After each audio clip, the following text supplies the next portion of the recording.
ഗതാഗത മേഖലയ്ക്ക് കരുത്തേകാൻ രാജ്യത്ത് വാട്ടർ ടാക്സി പദ്ധതി യാഥാർത്ഥ്യമാക്കാനുള്ള ഒരുക്കത്തിലാണ് ഒമാൻ ഗതാഗത മന്ത്രാലയം. നേരത്തെ പ്രഖ്യാപിച്ച പദ്ധതിയുടെ ടെൻഡർ നടപടികളിലേക്ക് കടക്കുകയാണ് മന്ത്രാലയം. മെട്രോ ഉൾപ്പെടെയുള്ള ഗ്രേറ്റർ മസ്കറ്റ് സ്ട്രക്ചർ പ്ലാൻ അനുബന്ധമായാണ് വാട്ടർ ടാക്സി.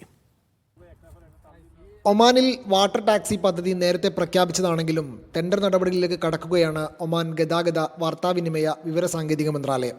ഇതിനായി നിക്ഷേപകരെ ക്ഷണിച്ചിരിക്കുകയാണിപ്പോൾ. അടുത്ത മാസം 9-ന് മുമ്പായി മന്ത്രാലയത്തിൽ നിന്നും രേഖകൾ കൈപ്പറ്റണം.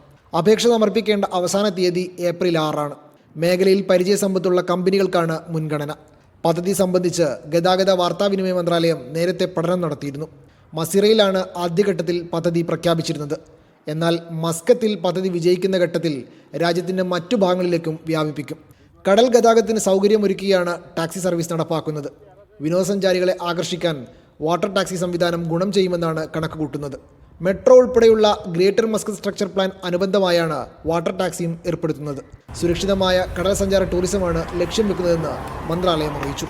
പദ്ധതി നഗരത്തിലെ പൊതുഗതാഗത ശൃംഖലയിൽ മാറ്റം കൊണ്ടുവരുമെന്നാണ് പ്രതീക്ഷിക്കുന്നത്. Media 1 Muscat.